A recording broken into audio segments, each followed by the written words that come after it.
Hello students, आपका स्वागत है कर्मशाला अकेडमी में। आज की इस यूपी टीजीटी पीजीटी क्लास में हम पढ़ेंगे सेट थ्योरी। सेट थ्योरी से टीजीटी और पीजीटी दोनों में 2 से 3 क्वेश्चन पूछे जाते हैं। तो आइए शुरू करते हैं अपनी क्लास और करते हैं 2 से 3 क्वेश्चन पक्के। सेट थ्योरी हिंदी में बोलते से समुच्चय सिद्धांत। तो सबसे पहले कि सेट्स होते क्या है कि एक collection of well defined objects और आइटम कि किन्हीं भी ऑब्जेक्ट्स या आइटम्स का कोई भी एक वेल डिफाइंड कलेक्शन जो होगा वो हमारा सेट कहलाता है। जैसे मैंने लिख दिया 1 3 5 7 9। मैंने लिखा है कि 1 3 5 7 9। अब मैंने देखता हूं कि इन सभी में एक ये 1 ये 3 ये 5 ये 7 ये 9 ये हम देख सकते हैं कि ये सभी ओड नंबर है, या हम देख सकते हैं कि सभी में 2 का डिफरेंस है। तो इनमें एक आपस में रिलेशन है कि सभी में 2 का डिफरेंस है। या अगर मैं लिखता हूं AEIOU कि मुझसे पूछा जाए कि क्या ये एक सेट है, तो मैं कहूँगा हाँ। क्यों? क्योंकि ये हमारे अल्फाबेट्स के सभी वोवेल्स हैं। सभी वोवेल्स है तो इनमें एक ये रिलेशन है कि ये सभी वोवेल्स हैं, इसलिए ये हमारा एक सेट होगा। जब मैं लिखता हूं कि all beautiful girl in the class, एक सेट है कि all beautiful girls in a class कि एक सेट होगा या नहीं। अब जो ब्यूटीफुल है, ब्यूटीफुल गर्ल्स, तो इसके लिए कोई भी ऐसी कंडीशन नहीं है कि हम पहचान पाए कि कौन लड़की सुंदर है और कौन सुंदर नहीं है, तो ये हमारा सेट नहीं होगा। इसके लिए सेट्स के लिए यूनिवर्सल बात हमारी होनी चाहिए कि वो सभी पे लागू होती है।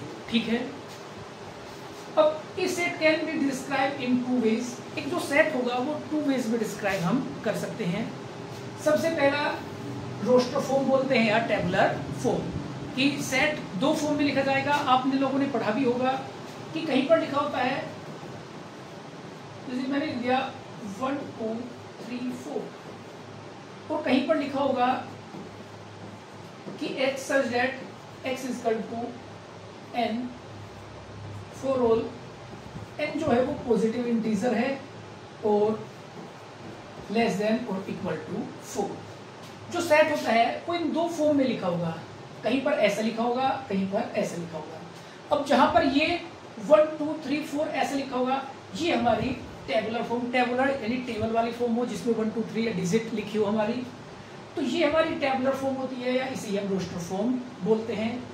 जो सेट बिल्डर फॉर्म होती है, इसमें हमेशा ये एक सेट की फॉर्म में लिखा हुआ होगा कि x सच दैट कि x ऐसा होगा, x is equal to n for all n belongs to I positive, यानी सभी पॉजिटिव इंटीजर होंगे, और जो n है वो हमारा 4 के बराबर या 4 से छोटा हो। ठीक है। तो सेट को डिफाइन करने के 2 मेथड होंगे, रोस्टर फॉर्म या टेबुलर फॉर्म, और एक हमारी सेट बिल्डर फॉर्म। आगे बढ़ते हैं। अब पढ़ेंगे हम टाइप ऑफ सेट कि सेट कितने प्रकार के होते हैं। तो सबसे पहले पढ़ेंगे हम एम्प्टी सेट। अब एम्प्टी से पता चल रहा है खाली सेट, यानी ऐसा सेट जिसमें कोई भी एलिमेंट ना हो। जैसे मैं एक सेट लिखता हूं, ये सिर्फ पहले बताता हूं, इसे डिनोट करते हैं 5 से, या ये लिखा होगा इस सेट के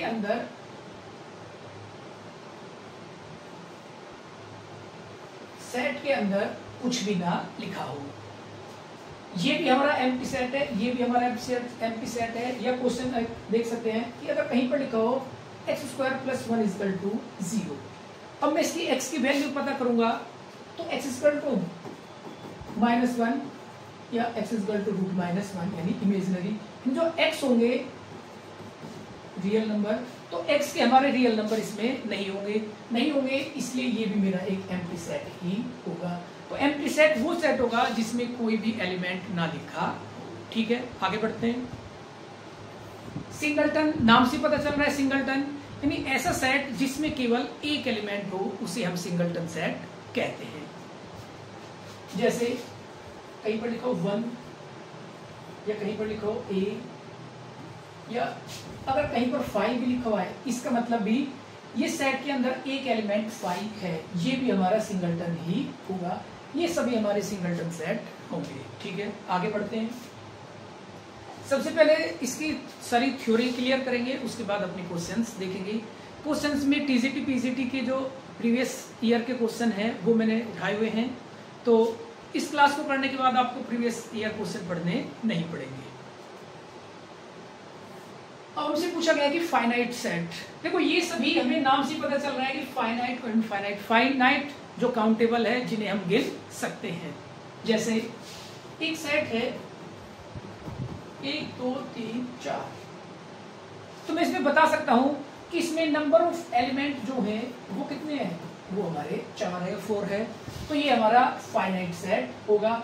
इनफाइनाइट में इसी सेट को 1 2 3 और इन्फिनिटी तक, अगर ये अनंत तक जाता है इनफाइनाइट, इसके नंबर ऑफ एलिमेंट्स है, तो ये हमारा इनफाइनाइट सेट्स होंगे, यानी जो काउंट ना हो सकते हो, अनकाउंटेबल सेट्स होंगे हमारे, वो हमारे इनफाइनाइट सेट होते हैं। ठीक है, आगे बढ़ते हैं।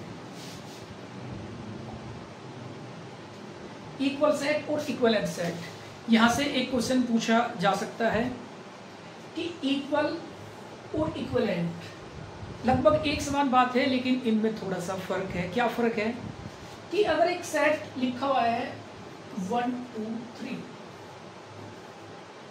और दूसरा सेट लिखा हुआ है हमारा 3 2 1, तो सबसे पहले सेट में कि जो एलिमेंट का ऑर्डर, उससे कोई फर्क नहीं पड़ता, कोई भी अक्सर आगे पीछे लिखा हमारा जा सकता है।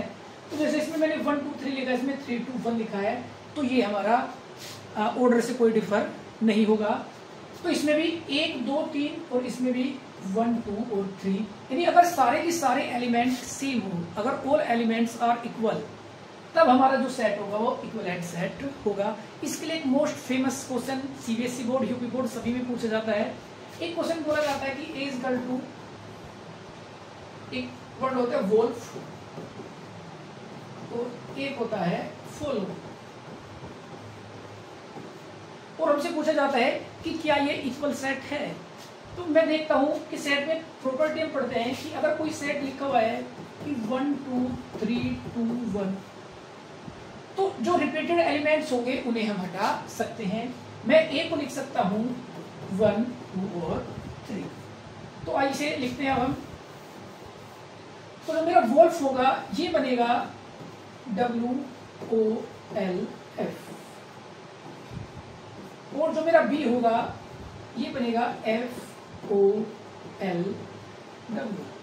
अब देखिए यहाँ पर W, इसमें भी W है, O यहाँ पर भी है, L यहाँ पर भी है और F यहाँ पर भी है, यानी इसके सारे के सारे एलिमेंट जो है दोनों सेट्स में इक्वल है, एक समान है, इसलिए ये हमारा इक्वल सेट होगा। अब इक्वल सेट हमें समझ आ गया। अब इक्विवेलेंट क्या होता है, अब इसके बारे में पढ़ेंगे।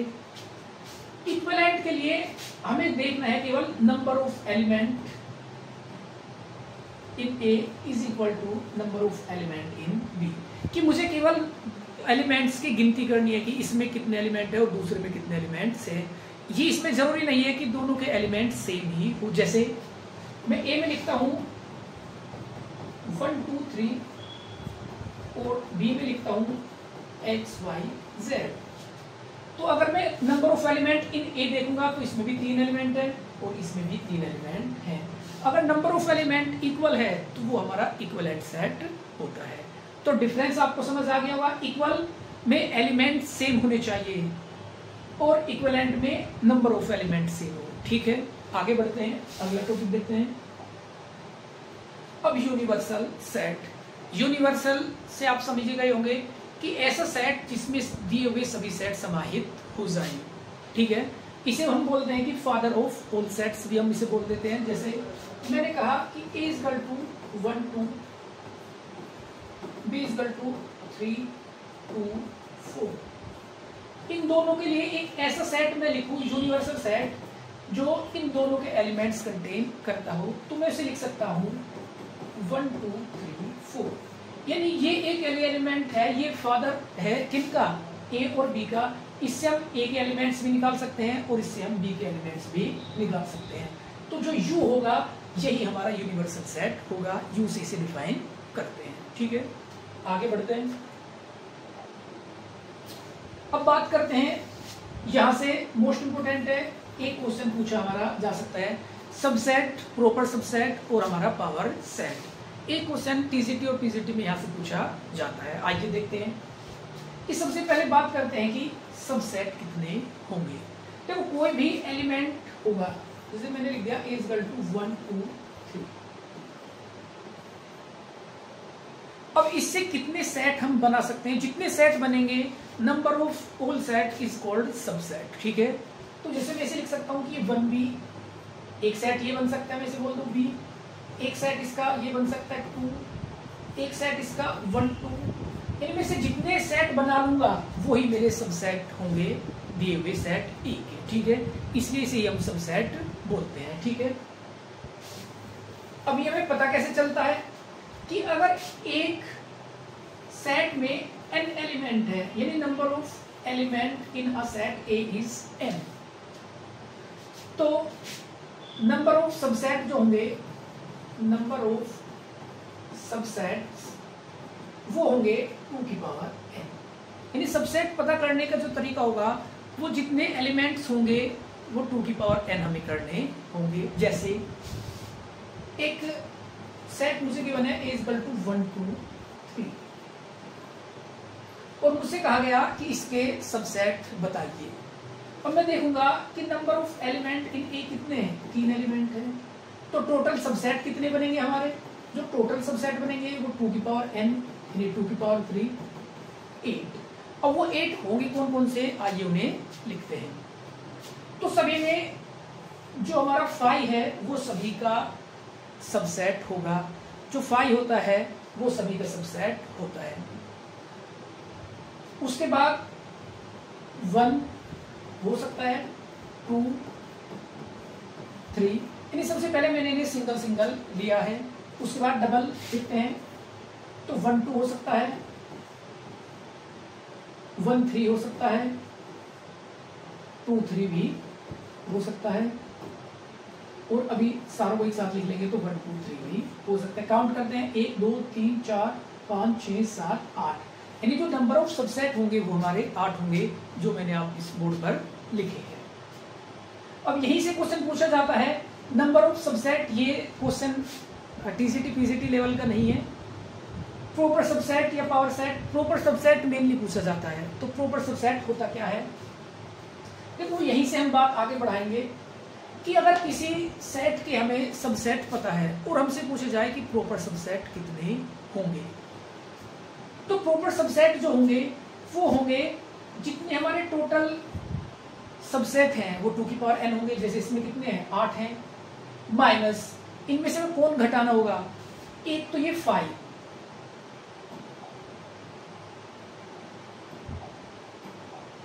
एक तो ये 5 और एक ये खुद का खुद, यानी जो हमें गिवन सेट है 1 2 3, इसे और 5 को हमें हटाना होगा। इन्हें हटाने के बाद जो सेट्स बचेंगे वो हमारे प्रॉपर सबसेट होंगे, यानी 2 की पावर n माइनस 2, ये हमारे प्रॉपर सबसेट होंगे। इस क्वेश्चन के लिए 2 की पावर ये हमारे 8 थे और ये 2, तो 6 हमारे प्रॉपर सबसेट होंगे। देखो इसका एक बात समझिए आप, प्रॉपर सबसेट, सबसेट हमने पढ़ लिया, अब हमें प्रॉपर सबसेट पता करने हैं कि जो प्रॉपर सबसेट है, सबसेट का मीन्स होता है कि जैसे मैंने लिखा इसमें ये a इक्वल टू 1 2 3 है, फिर मैंने इसके बहुत सारे सेट बनेंगे, जैसे मैंने इसमें कहा है b है 1। अब सबसेट लिखने का तरीका क्या होगा, मैं लिखूंगा कि b is the subset of a, यानी मैं पढ़ूंगा कि b is the subset of a, यानी b के सारे एलिमेंट a में से ही बने हुए हैं। अब बात आएगी जब प्रॉपर सबसेट की, तो प्रॉपर सबसेट में जो मेरा 5 होगा ये मुझे हटाना होगा, और जो ये खुद लिखा हुआ है मतलब सेम टू सेम यहीं पर लिखा हुआ है 1 2 3, तो ये प्रॉपर सबसेट में काउंट नहीं होगा। क्यों, क्योंकि ये इसके इक्वल है, मतलब ये लिखा जाएगा ऐसा कि b इसका सबसेट तो है लेकिन ये इसके इक्वल भी है, तो इसलिए हम इन दोनों को 5 को और जो सेट दिया हुआ है उसे छोड़ते हैं। तो हमेशा सबसेट में से अगर हम 2 लेस करते हैं, 2 घटाते हैं, तो हमारा प्रॉपर सबसेट पता चल जाता है। ठीक है, आगे बढ़ते हैं। पढ़ते हैं पावर सेट की पावर सेट क्या होगा। तो पावर सेट होता है सेट ऑफ, ये होता है हमारा सेट ऑफ द सबसेट्स, यानी जो सबसेट्स है अगर उन्हें हम सेट के अंदर रखते हैं तो ये हमारा पावर सेट बन जाता है। जैसे मैंने कहा कि ए मेरा 1 2 लिखा हुआ है, तो 2 एलिमेंट है, तो नंबर ऑफ सबसेट कितने होंगे 2 की पावर n, यानी 2 की पावर 2, यानी 4 होंगे। होंगे कौन कौन वो, एक तो 5 होगा, 1 होगा, 2 होगा और 1 2 होगा। ठीक है, ये 4 मेरे सबसेट होंगे। अब पावर सेट जो होगा वो होगा कि अगर इन्हें ही मैं इसे पावर सेट को डिनोट करते हैं पी ए का मतलब है पावर सेट ऑफ ए। तो अगर इन सभी को मैं एक सेट के अंदर रख दूं तो ये हमारा पावर सेट बन जाता है। ठीक है, इसी से मुझे एक बात और बतानी है आपको।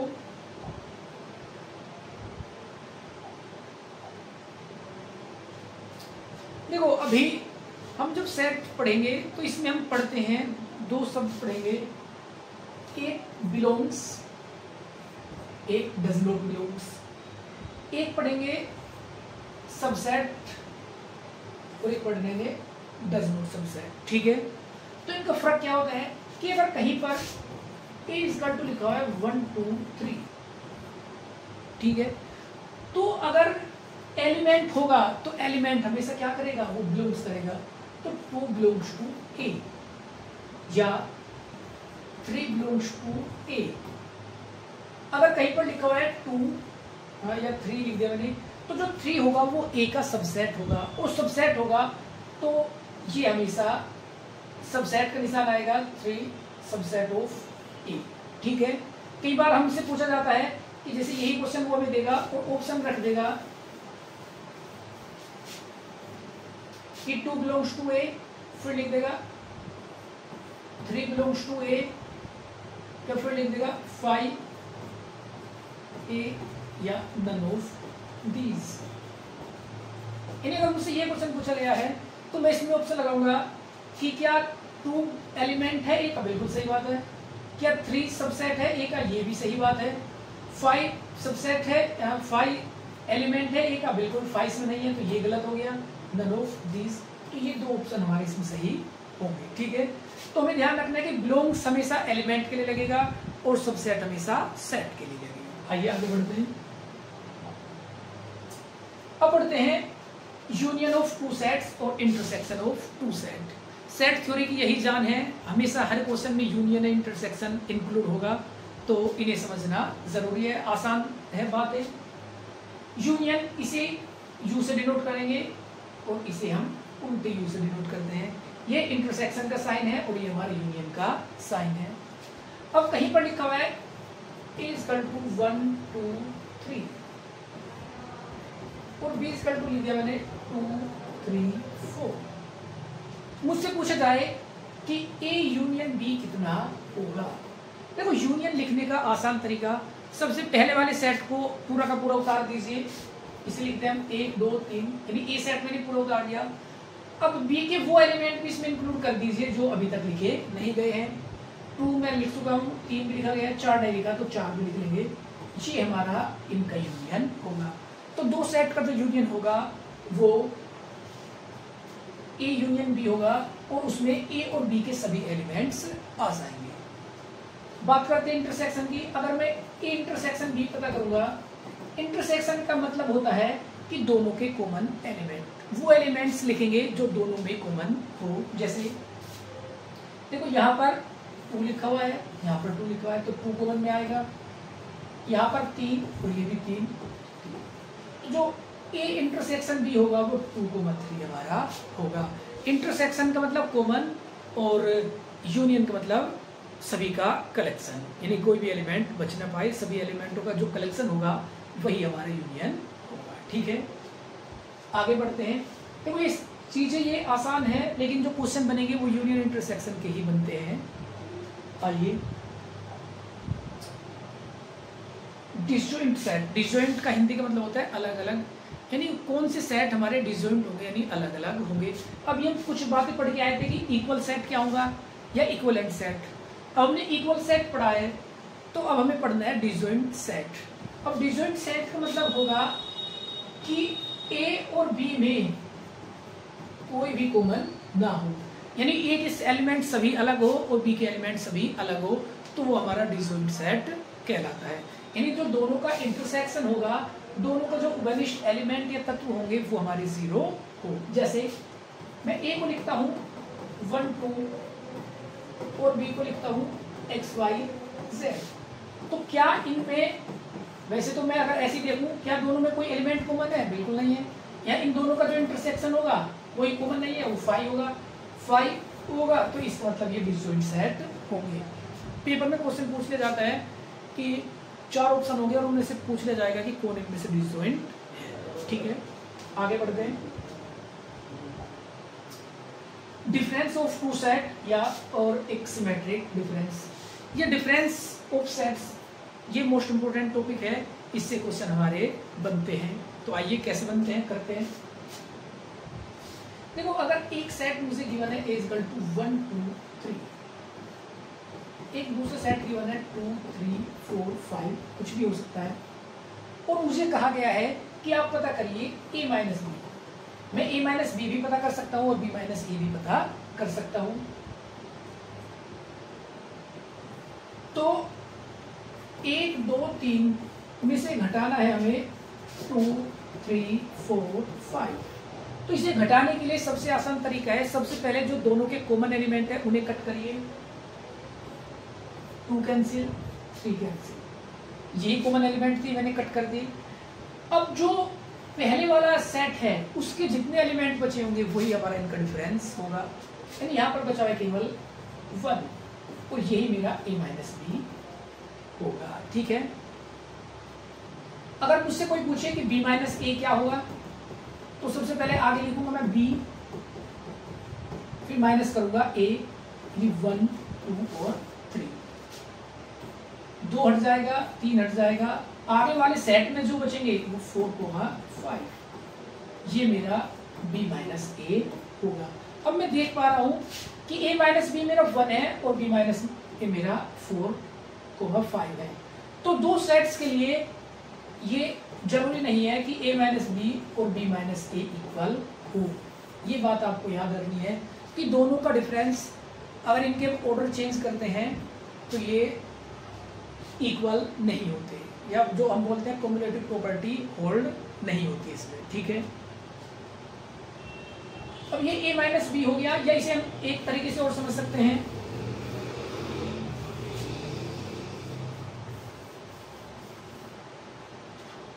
कि जो हमारा डिफरेंस ऑफ टू सेट होता है, इसमें हम करते हैं कि अगर ये सेट मेरा a है और ये सेट मेरा b है, तो इसका जो आंसर होता है वो a में से वो हम ये वाले हिस्से घटाते हैं, तो जो ये बचता है यही मेरा a minus A intersection b होता है। यानी मैं a माइनस बी को a minus A intersection b भी लिख सकता हूँ। मुझे a में से जो कॉमन हिस्सा है, जो दोनों का इंटरसेक्शन है, दोनों का जो इंटरसेक्शन वही मैंने कट किए थे, अगर उसे मैं a में से घटाऊंगा तो वही मेरा आंसर मिल जाएगा। ठीक है, अब बात करते हैं सिमेट्रिक डिफरेंस कि सिमेट्रिक डिफरेंस क्या होता है। सिमेट्रिक डिफरेंस को हम डिनोट करते हैं a डेल्टा भी लिखते हैं, या a b, ये भी साइन इसका सिमेट्रिक डिफरेंस का होता है। ये होता है हमारा a में से b घटाइए और यूनियन करिए b में से a घटाना, यानी पहले a में से b घटाएंगे, उसका यूनियन करेंगे b माइनस ए, ये मेरा सिमेट्रिक डिफरेंस होगा। अगर मैं देखता हूँ a माइनस बी मेरा ये आएगा और b माइनस ए मेरा ये होगा, ये होगा b माइनस ए, तो इनका जो डिफरेंस होगा वो ये और ये दोनों हिस्सा मेरा इसका a माइनस बी आ जाएगा। ठीक है, आगे बढ़ते हैं। सिमेट्रिक डिफरेंस समझ आ गया होगा। अगर किसी भी टॉपिक में कंफ्यूजन हो तो आप मैसेज कर सकते हैं, कमेंट कर सकते हैं, ताकि उनका जवाब मैं आपको दे सकूं। अब पढ़ते हैं कॉम्प्लीमेंट ऑफ ए सेट कि एक सेट का कॉम्प्लीमेंट क्या होगा। कॉम्प्लीमेंट को ए डैश भी लिखते हैं, ए सी भी लिखते हैं। ये होता है हमारा यूनियन माइनस ए, यानी यूनिवर्सल सेट में से दिया हुआ सेट अगर हम घटाते हैं तो हमारा कॉम्प्लीमेंट्री सेट पता चलता है। जैसे कि मैंने कहा कि यू मेरा 1 2 3 4 5 ये मेरा यू है और मुझे ए गिवन है 1 2 4, तो मुझसे पूछा जाए कि ए डैश क्या होगा, तो वो होगा यू माइनस ए, और यू में से ए घटाएंगे तो कॉमन को हटाएंगे पहले, और जो पहले वाला सेट होगा उसमें जो एलिमेंट बचेंगे वही हमारा आंसर होगा, ये 3 5, यही मेरा आंसर होगा। ठीक है, आगे बढ़ते हैं।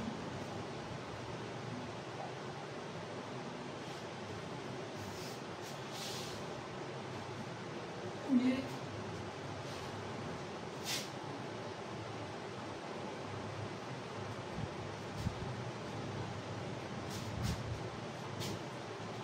अब क्वेश्चंस आ गए, जो सेट की थ्योरी थी वो सारी अपने पढ़ ली है, अब इसके क्वेश्चन करते हैं।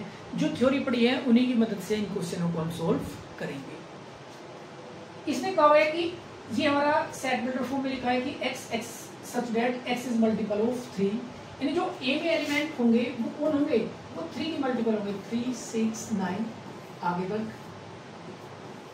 जो भी है वो x इज मल्टीपल ऑफ 4, यानी इसमें 4 के एलिमेंट्स मल्टीपल होंगे, तो वो होंगे हमारे 4 8 12 डेड। मुझसे पूछा ए इंटरसेक्शन बी क्या होगा, ए इंटरसेक्शन बी कितना होगा। देखो अगर इंटरसेक्शन करोगे तो मुझे कुछ और एलिमेंट भी लिखने होंगे।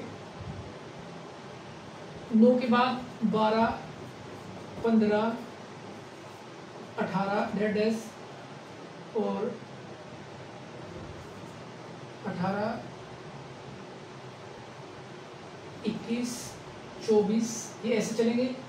4 का मल्टीपल 4 8 12 16 20 24, यानी 3 और 4 का जो पहाड़ा होगा 3 चौक 12, यानी 12 के जो एलिमेंट होंगे वही मेरे कॉमन आएंगे।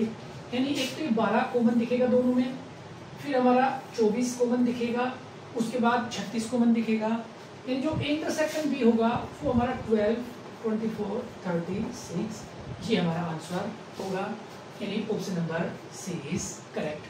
12 24 36 C is the right answer. ठीक है, अच्छा क्वेश्चन है, पेपर में टीजीटी में आ सकता है, पीजीटी में नहीं, पीजीटी का लेवल थोड़ा हाई होगा तो टीजीटी में ऐसा क्वेश्चन पूछा जा सकता है। आगे बढ़ते हैं।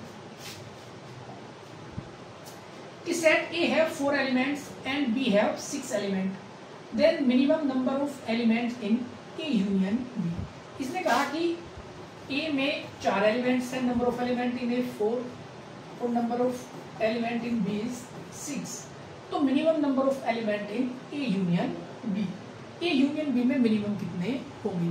देखो जब हम यूनियन अभी पढ़ के आए थे मैंने आपको बताया था कि यूनियन पर सबसे ज्यादा यूनियन और इंटरसेक्शन ही सेट थ्योरी का आधार है, यही घूम फिर कर इनमें क्वेश्चन आते रहेंगे। तो मुझे बताना है कि ए यूनियन बी में मिनिमम कितने एलिमेंट्स होंगे। देखो अगर जैसे ये लिखा है n इज इक्वल टू, यानी ए में 4 एलिमेंट, अगर मैं मानता हूं कि लिखा है 1 2 3 4 5 6, अगर मुझे मिनिमम चाहिए तो वे जो एलिमेंट ए में है वही सेम टू सेम बी में भी होने चाहिए, कॉपी उन्हें हम कर सकते हैं। यानी बी के जो 6 एलिमेंट होंगे मैं उन्हें लिख सकता हूँ 1 2 3 4 5 6, ठीक है। अच्छा इसमें 4 थे तो यहीं तक लिखेंगे।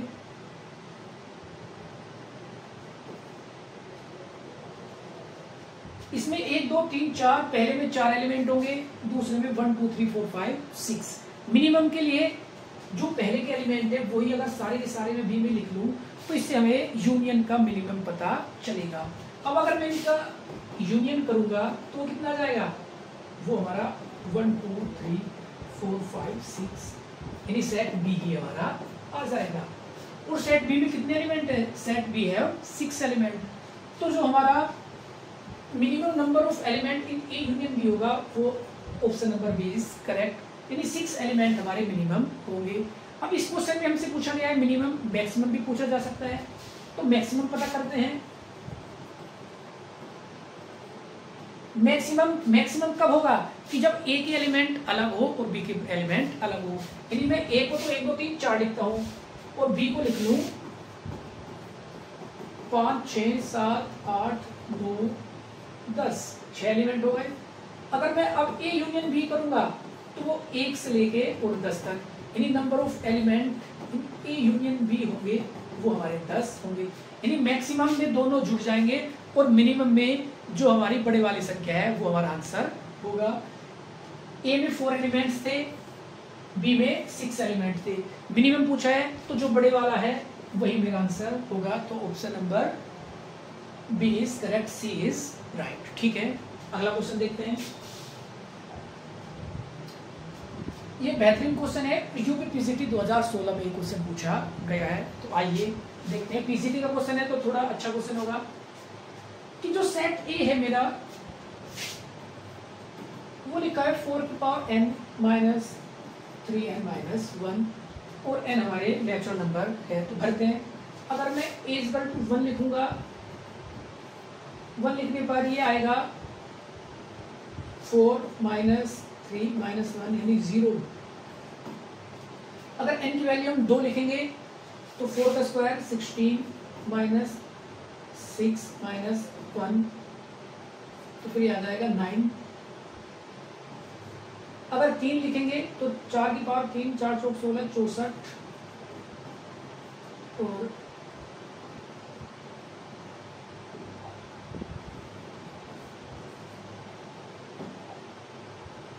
3 लिख रहे हैं तो 3 किया 9 माइनस 1।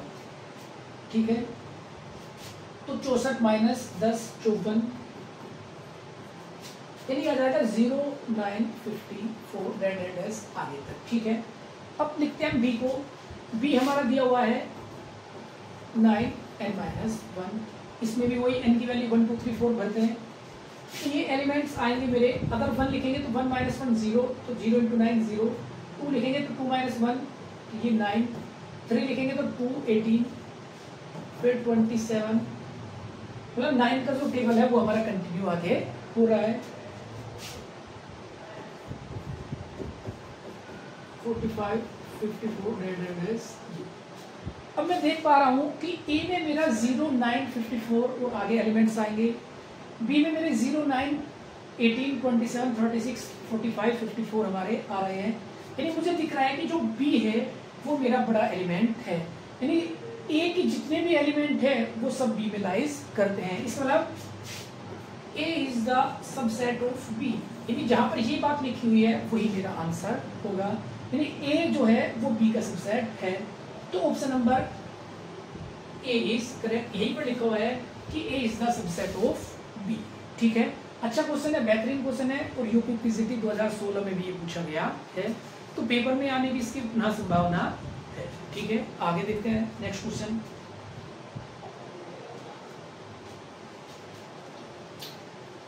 ये यूपी टीजीटी 2001 टीजीटी का लेवल आसान होता है तो क्वेश्चन भी आसान ही होगा। 2001 में पूछा गया है टीजीटी एग्जाम में। तो क्या क्वेश्चन है कि यूनिवर्सल सेट दिया है U is equal to 1 2 3 4 5 6, A is equal to 1 3 6, B is equal to 5 6, then A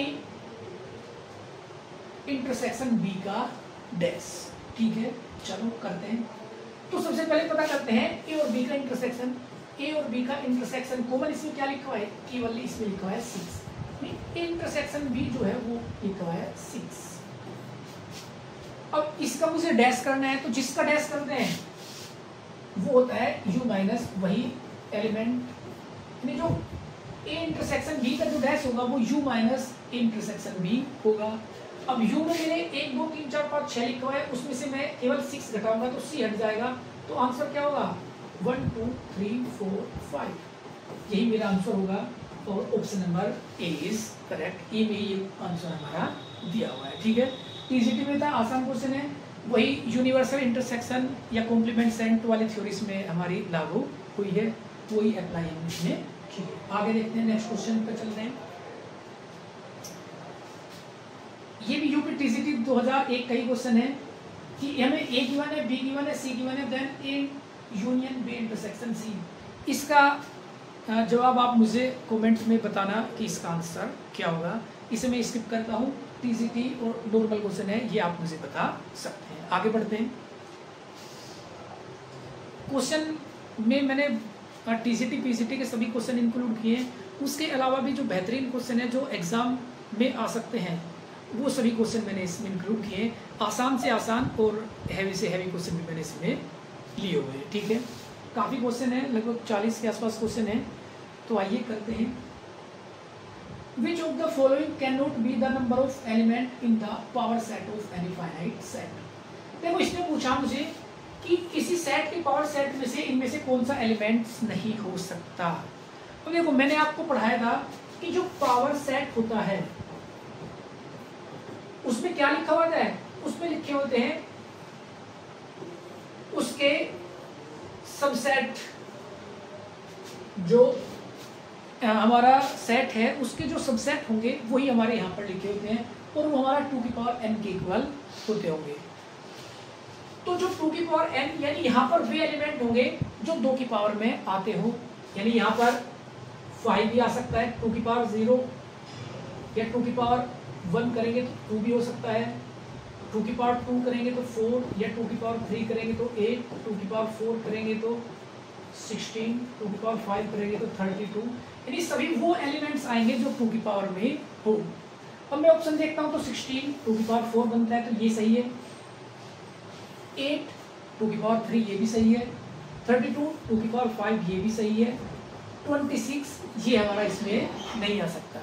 तो मुझसे पूछा गया था विच of the following can not be the number of element in the power set of any finite set. तो जो 26 है ये हमारा कभी भी पावर सेट में नहीं आ सकता। क्यों? क्योंकि पावर सेट में वही एलिमेंट आएंगे जो 2 की पावर n की फॉर्म में होंगे, यानी जो 2 के मल्टीपल्स होंगे। ठीक है, और 2 के मल्टीपल में 2 की पावर n के। ठीक है, क्योंकि 2 के मल्टीपल तो 6 भी होगा, लेकिन 6 इसमें नहीं आएगा। जो 2 की पावर n की फॉर्म में होंगी वो सभी हमारे पावर सेट में आते हैं। ठीक है, नेक्स्ट क्वेश्चन देखते हैं। अच्छा क्वेश्चन है, पेपर में पूछे जाने की संभावना भी है, टीसीटी में ऐसा क्वेश्चन पूछा जा सकता है। जो भी पीसीटी 2013 का एक बेहतरीन क्वेश्चन है जो एग्जाम में पूछा गया है और पूछा भी जा सकता है। देखिए कि मुझे दिया गया सेट है x² माइनस एक्स, ये दिया हुआ है x² माइनस एक्स। ठीक है, अब देखिए इसके आंसर चेक कर दें तो 11 10 10 10 10 11 11 11। अब इससे मुझे क्या पता चल रहा है कि अगर मैं 115 के फैक्टर करता हूं तो 115 के फैक्टर हमारे नहीं होते। इसके लिए हमें क्या देखना होगा कि जो ये देखता हूं मैं 10 11 110 या 100 या 110, यानी इसके 11 और 10 के फैक्टर्स हो सकते हैं। तो मैं इसे मान सकता हूँ कि मेरा x² माइनस एक्स, देखो ये लिखा है 115 से छोटा, 115 से छोटा तो 114 भी हो सकता है, 113 112 111 110 102 कुछ भी हो सकता है। अगर मैं इसे फैक्टर के लिए 110 मानता हूँ तो वो 112 111 110 113 कुछ भी हो सकता है। तो जो ये होगा ये मेरा 110 के इक्वल भी हो सकता है। ये मैंने क्यों किया? ताकि मैं इससे फैक्टराइज आसानी से कर सकूं। मेरे जो ऑप्शन में लिखे हुए हैं वो इसी के फैक्टर से आंसर मिलेगा मुझे। ठीक है, अब मैंने कहा कि x² माइनस एक्स और ये लेस देन या इक्वल होगा 110 के। अब मैं इससे फैक्टर करूंगा, ये आपको याद होगा कि यहाँ पर इक्वल नहीं था, यहाँ पर इक्वल इसलिए आ गया कि 115 से छोटा तो 100, अगर मैं 110 लूंगा तो 110 के बराबर भी, यानी इसकी वैल्यू 110 भी हो सकती है, इसलिए मैंने इसे इक्वल का साइन इंक्लूड किया हुआ है। अब ये लिखेंगे x² minus x minus 110।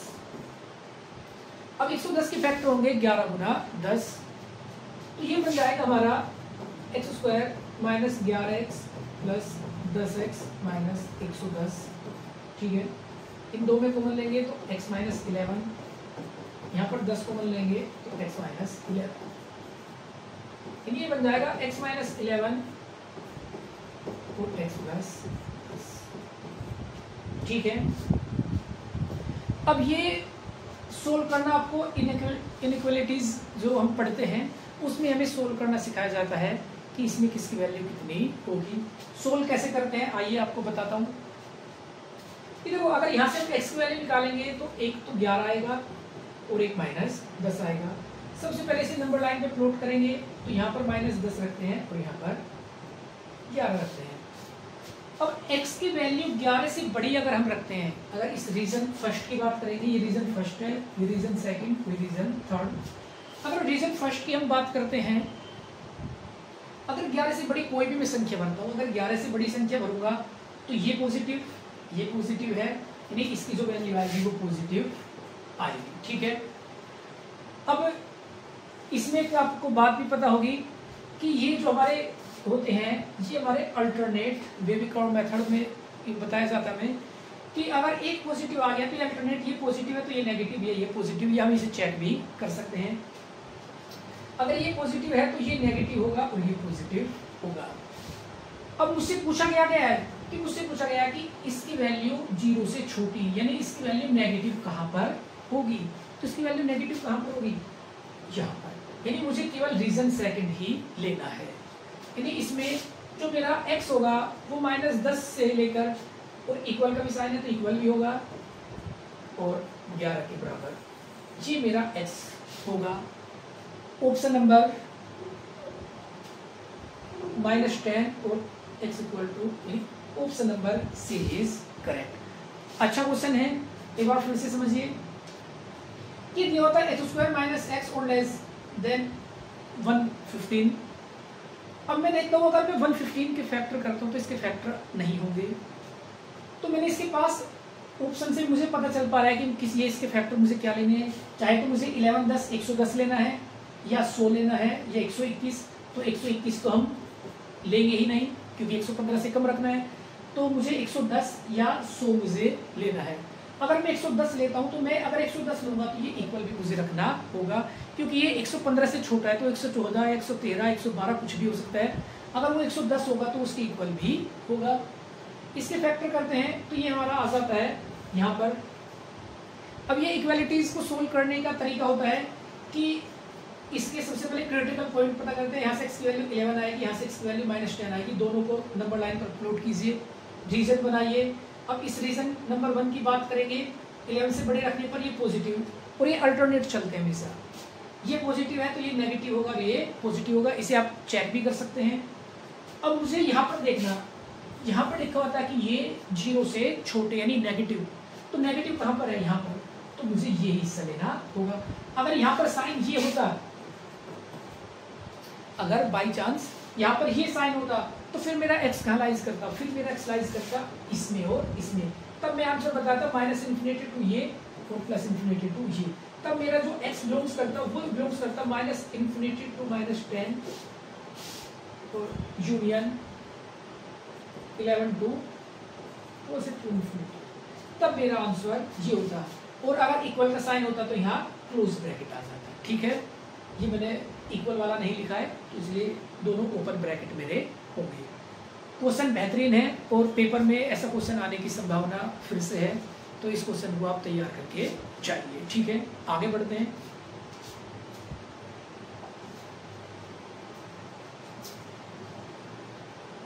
For 3 set ABC are correct statement is, यानी ABC में कुछ स्टेटमेंट्स दी हुई है और इसमें मुझसे पूछा गया है कि कौन करेक्ट है, जो भी पीसीटी 2013 में एक क्वेश्चन पूछा गया है। तो सबसे पहले सेट को हम कभी भी डिवाइड नहीं कर सकते, तो ये तो आंसर नहीं होगा। सही बात है कि सेट को हम कभी भी डिवाइड नहीं कर सकते, सेट को हम घटा सकते हैं, ठीक है, डिवाइड हम नहीं कर सकते। अब पहला ऑप्शन देखते हैं कि ए यूनियन बी और ए इंटरसेक्शन बी अगर बराबर है, ए यूनियन बी और ए इंटरसेक्शन बी अगर हमारे बराबर, ए यूनियन बी और ए यूनियन सी बराबर है, तो क्या बी और सी हमारे बराबर होंगे? चेक करते हैं कि होंगे या नहीं। देखो, अगर ए को मानते हैं हम 1 2 3 और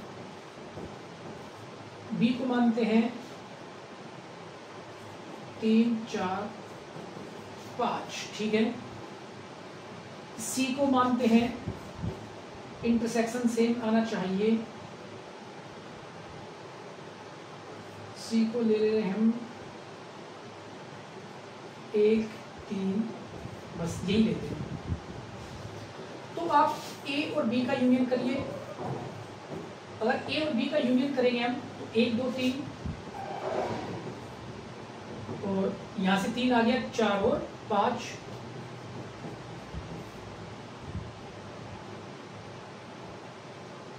और फिर करना है, अच्छा यूनियन सेम भी होना चाहिए, ठीक है ठीक है। 1 2 3 और 4 5। अब ए और सी का यूनियन करते हैं।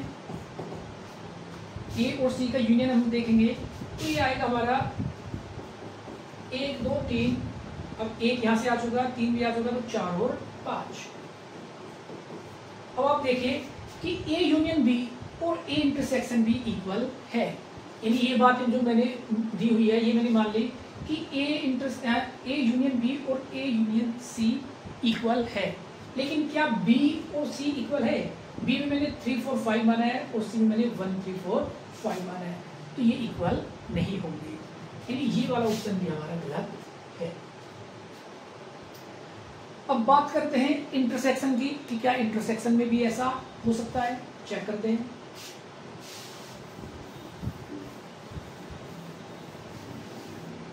कि दोनों के इंटरसेक्शन तो कॉमन हो, तो वो बराबर हो।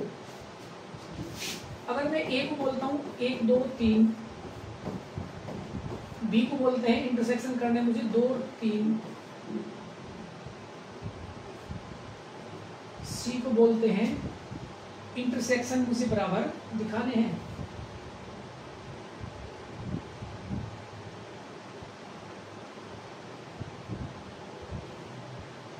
तीन 2 5 6, कुछ भी लिख सकते हैं, ठीक है। अब ए और बी का इंटरसेक्शन चेक करेंगे हम, तो ये आ जाएगा मेरा 2,3। बी और अच्छा ए और सी का ही इंटरसेक्शन फिर मुझे देखना है। ए और सी का इंटरसेक्शन देखेंगे तो इसमें 2 और 3। इंटरसेक्शन दोनों के इक्वल मैंने ले लिए हैं, लेकिन बी और सी मेरे दोनों इक्वल नहीं है, बी और सी मेरे दोनों अलग अलग हैं, इसलिए बी इक्वल टू सी ये भी सही नहीं है, ये भी सही नहीं है, तो ऑप्शन नंबर डी ही मेरा सही होगा। यानी ये तभी जरूरी है कि अगर दोनों का यूनियन बराबर हो और दोनों का इंटरसेक्शन बराबर हो तभी वो इक्वल होंगे, अदरवाइज वो इक्वल नहीं होंगे। तो option number D is correct, ठीक है। इसे आप याद रख सकते हैं ऐसा रिजल्ट, क्योंकि पेपर में अगर आप ऐसे करके देखोगे तो काफ़ी टाइम लगेगा, तो इसे रिजल्ट के रूप में आप याद रख सकते हैं कि ये ए और सी कब, बी और सी कब इक्वल होंगे। अगर हम ए के साथ उनकी कोई भी प्रॉपर्टी यूज करते हैं तो दोनों का यूनियन बराबर हो और दोनों का इंटरसेक्शन भी बराबर हो, तब ये बी और सी बराबर होंगे, ठीक है। आगे बढ़ते हैं, नेक्स्ट क्वेश्चन देखते हैं। For any two set A and B, A minus B is equal to UP TCT देखो, टीसीटी 2021 लेटेस्ट क्वेश्चन पूछा गया है और क्वेश्चन भी कुछ भी नहीं है कि A माइनस बी क्या होगा। देखो भाई अभी मैं आपको पढ़ा के आया था, अगर ये A है और ये B है तो A माइनस बी क्या होता है, A माइनस बी बचता है ये वाला हिस्सा जो शेडेड है, यही तो होता है कि A में से यूनियन दोनों का हटा दीजिए और फिर इसे A में से भी घटाना है, यानी इसे इस पूरे में से भी इसे घटाएंगे तो क्या बचेगा, ये हिस्सा बचेगा, यानी A इंटरसेक्शन B मेरा बचेगा। Option number D is correct. बिल्कुल आसान क्वेश्चन और 2021 में पूछा गया है, ये क्वेश्चन देखते ही आप आंसर इसका लगा सकते हो, ठीक है। तो टीसीटी पीसीटी में कुछ क्वेश्चन ऐसे भी पूछे जाते हैं जिन्हें आप देखते ही बिना सोल्व किए भी आंसर टिक कर सकते हो। सभी क्वेश्चन टफेस्ट नहीं होंगे, सभी क्वेश्चन हार्ड नहीं होंगे, कुछ क्वेश्चन देखते ही बनेंगे और कुछ क्वेश्चन ऐसे होंगे जो आपका समय खराब करेंगे। तो जो समय खराब करेंगे उन क्वेश्चन को आप स्किप कीजिए और आसान क्वेश्चनों को पहले सोल्व करते जाइए ताकि ज़्यादा से ज़्यादा क्वेश्चन आप सोल्व कर सकें, ठीक है। आगे बढ़ते हैं, next question. A B C B 3 sets then A minus B union A minus C। यानी हमसे पूछा है a minus B union a minus C. देखो अगर a में से b घटे और a में से ही c घटे तो इसके लिए आप एक प्रॉपर्टी याद रखते हैं कि ये होगा मेरा a माइनस और b और c को जब इकट्ठा करेंगे तो जो यूनियन है वो हमारा इंटरसेक्शन बन जाएगा। ठीक है, जैसे हमारे डी मॉर्गन्स लॉ होते हैं, डी मॉर्गन्स लॉ क्या बोलते हैं कि अगर हम a यूनियन b का डैश करेंगे तो ये बन जाएगा a डैश यूनियन है वो पलट जाएगा, इंटरसेक्शन हो जाएगा, या a इंटरसेक्शन b का हम डैश करेंगे तो ये हमारा a डैश इंटरसेक्शन है तब ये यूनियन हो जाएगा।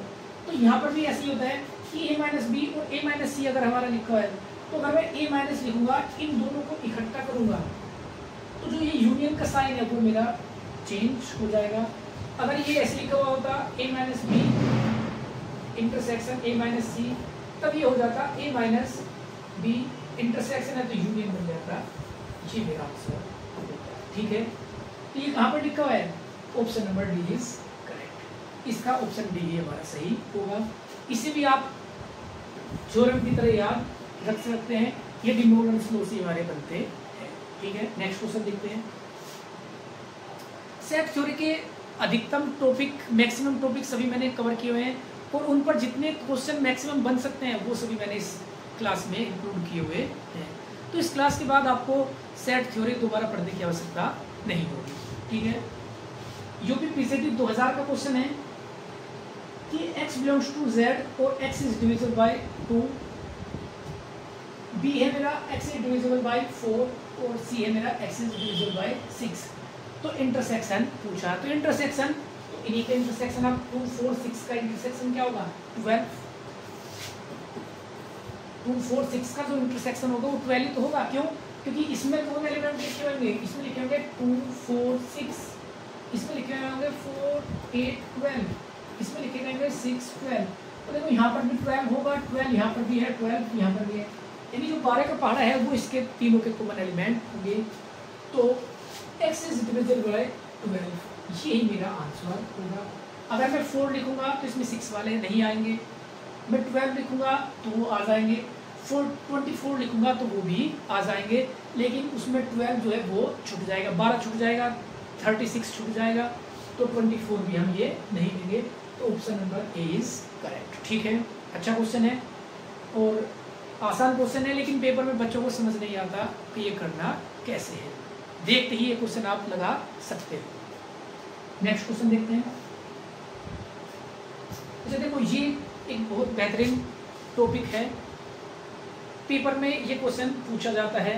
क्या है ये समझते हैं कि if set A contains an element, भाई एक सेट ए है उसमें एन एलिमेंट लिखे हुए, यहाँ पर 1, 2, 3, 4 कुछ भी लिखा हुआ है, ठीक है। Then number of subset which must contains specially M element, यानी मुझे ये कह दिया जाए कि उतने सबसेट बताइए, नंबर ऑफ सबसेट बताइए जिसमें कुछ पर्टिकुलर एलिमेंट्स जरूर हो। यानी अगर वो एम एलिमेंट है, जैसे मैंने कहा कि भाई 1, 2, 3, 4, 5 ऐसे लिखा हो, मैंने कह दिया कि भाई मुझे 1 और 2 तो जरूर चाहिए, यानी वे सबसेट बताइए मुझे कि जिसमें 1 और 2 तो हमेशा आता हो, वे मुझे बताने हैं। क्योंकि देखो जब मैं इसके सबसेट पता करूंगा तो इसका सबसेट सिंगल लिखूंगा 3, फिर लिखूंगा 4, अब ये टोटल 2 की पावर 4 16 बनेंगे, उनमें ये भी होंगे, लेकिन मुझसे पूछा ये जाएगा कि ये होने चाहिए, यानी वो स्पेशली एम एलिमेंट भी इसमें हो।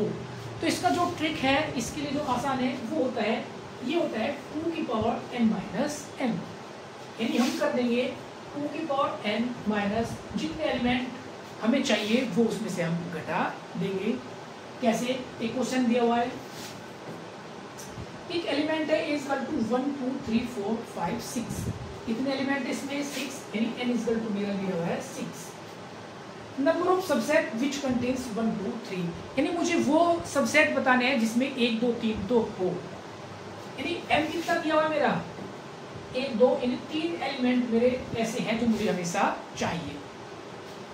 तो नंबर ऑफ सबसेट कितने बनेंगे? वही 2 की पावर n माइनस m, यानी 2 की पावर 6 माइनस 3, 2 की पावर 3, यानी 8 एलिमेंट ऐसे होंगे जिनके 8 सबसेट ऐसे होंगे जिनमें 1, 2, 3 हमेशा आएगा। आंसर इसका D, option number D is correct. 8 इसका आंसर होगा हमारा। ठीक है, ये बहुत अच्छा टॉपिक है और आसान भी है। इसमें केवल आपको यही करना है कि जो स्पेशली हमें रहने को कहा गया है कि ये तो इसमें जरूर होने चाहिए, मस्ट बी अकर, तो वही हमें 2 की पावर n माइनस वही एलिमेंट हमें इसमें से घटा देने हैं। ठीक है, क्वेश्चन देखते हैं। देखो ये राजस्थान टीजीटी 2016 का क्वेश्चन है, जो भी सिखा के आया वही क्वेश्चन है कि a equal to 1 2 3 4 5 then the number of subset of which contains element 2 but not 4। देखो इसमें कहा गया है कि 2 तो हमें चाहिए, जो भी मैं पहले पढ़ा के आया वही चीज़ है कि 2 इसमें होना चाहिए, लेकिन 4 नहीं हो।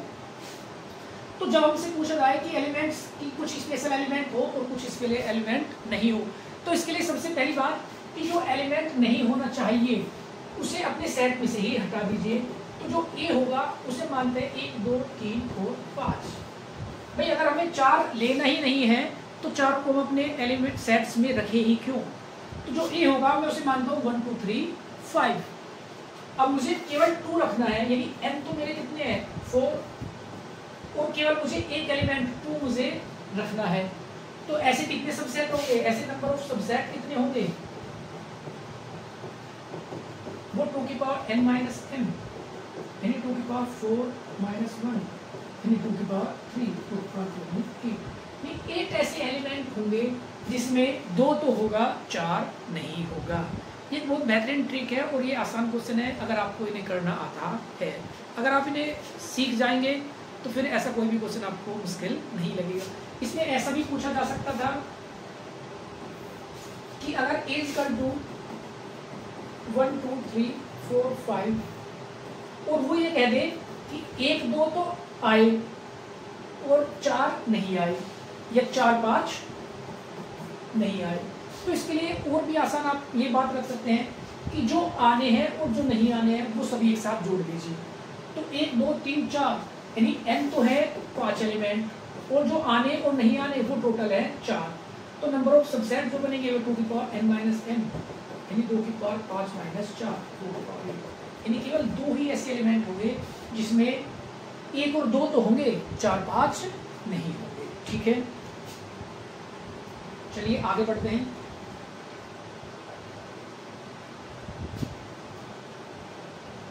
अच्छा, ये थ्योरेटिकल क्वेश्चन है, ये भी पेपर में पूछे जाते हैं। यूपी पीसीटी 2010 में ये क्वेश्चन पूछा गया है कि a survey shows that 63 Indians like coffee, 76% like tea. If x% of the Indians like both coffee and tea, then x is equal to. ये एक बेहतरीन क्वेश्चन है और कई बार ऐसे पेपर में पूछा गया है। ठीक है, तो इसके लिए देखो एक ट्रिक, आप या चाहे तो वेन डायग्राम से पढ़ सकते हैं। इसे A बोलिए, इसे B बोलिए, ये बन जाएगा मेरा N A इंटरसेक्शन B, और ये सारा का सारा इकट्ठा बन जाता है N A यूनियन B। तो इसके लिए हम पढ़ सकते हैं फॉर्मूला, ये होता है कि N A ये number of element in A और M B इक्वल होता है N A union B plus N A intersection N A intersection, ये फॉर्मूला होता है हमारा। ठीक है, तो इसमें मुझसे कहा गया है कि a survey shows that 63% Indians like coffee. तो कॉफी को एन ए बोलते हैं, वो 63% है। 76% लाइक टी, टी को बी बोलते हैं, ये 76 का इसमें, और x% Indians like both coffee and tea. जो x% है n a इंटरसेक्शन b, वो कितना है हमारा, वो हमारा x% है।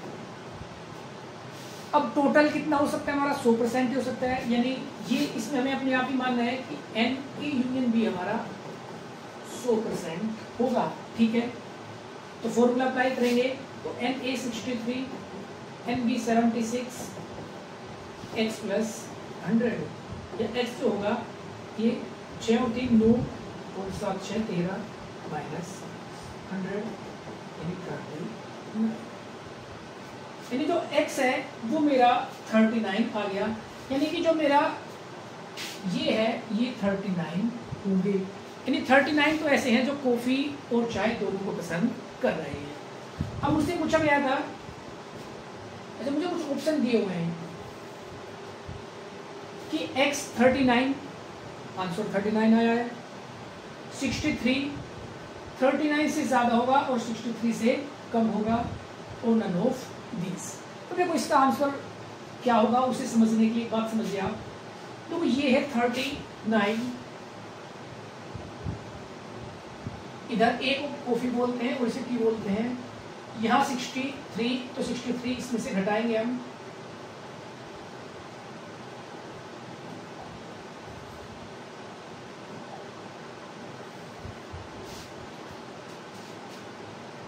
थ्री लिखा हुआ है तो यहाँ पर होगा 24 और ये लिखा हुआ है 76, तो ये होगा हमारा 37, मतलब ये पॉसिबल है हमारा। अब एक ऑप्शन इसमें दिया हुआ है कि थर्ड एक्स जो है मेरा 39 तो हो सकता है और 39 से 63 तक भी हो सकता है, मतलब कि अगर जो ये कॉमन एलिमेंट है वो सारे के सारे मैं इसमें ही रख लूँ, तो जो मेरा A survey shows that 63% Indian likes coffee, tea. Then, यानी जो मेरा X है वो 39 से 63 के बीच में हो सकता है। कैसे हो सकता है कि जो X की मिनिमम वैल्यू होगी 39, अगर वो 39 इसमें इंक्लूड करूँगा तो वो टोटल मेरा 63 तक हो सकता है। यानी अगर ये मेरे यहाँ तक रखे जाएंगे तो मिनिमम 39 होंगे और मैक्सिमम 63 तक होंगे। तो इसका जो ऑप्शन नंबर सी है वो मेरा करेक्ट आंसर है। ठीक है, आगे बढ़ते हैं। In a group of 300 peoples 150 can speak Hindi, 200 can speak English, how many people can speak both Hindi and English. जो अभी पढ़ के आए थे वही तो ये क्वेश्चन है। चाहे तो फोटो से कर सकते हैं या NA-NB मान के हम इसे कर सकते हैं। जैसे टोटल जो होता है उसका मतलब होता है कि वो यूनियन दिया हुआ है। 150 कैन स्पीक हिंदी, यानी हिंदी को A मानता हूँ, 150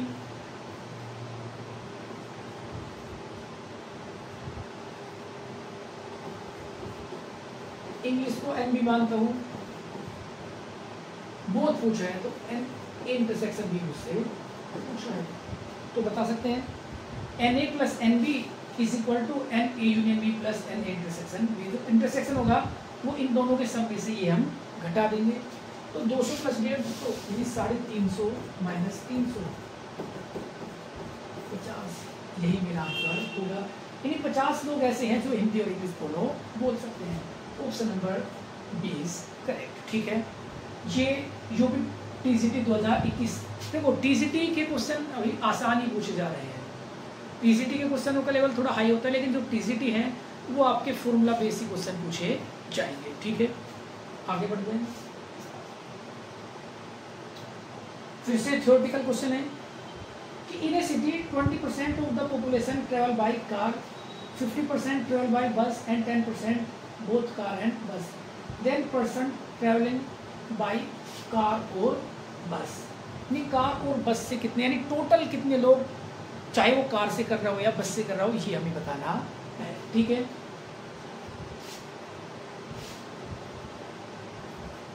तो N बाय कार को NC लिखते हैं, ये 20% है।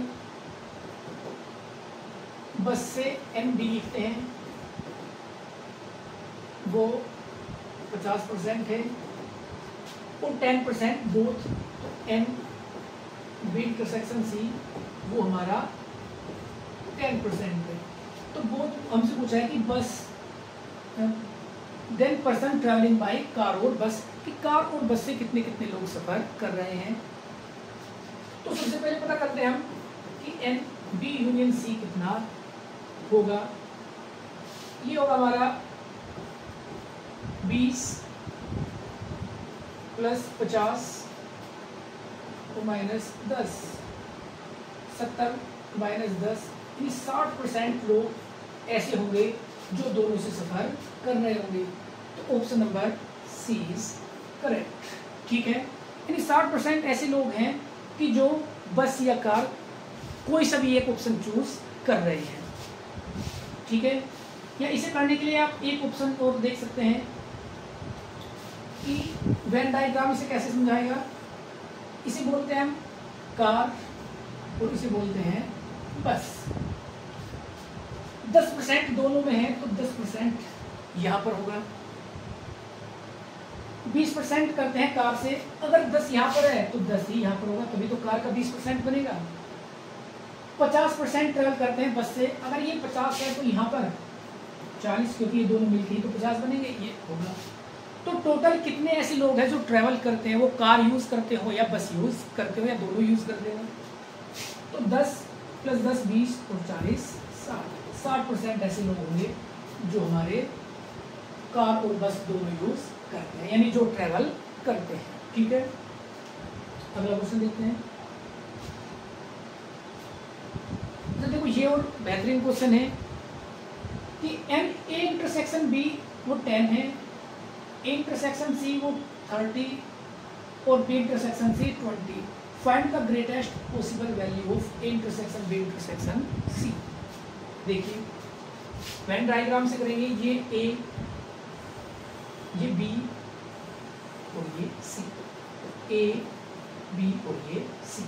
तो उसने कहा कि ए और बी में कितने इंटरसेक्शन है 10, यानी यहाँ पर 10 होंगे, ये 10 यहाँ तक भी हो सकते हैं।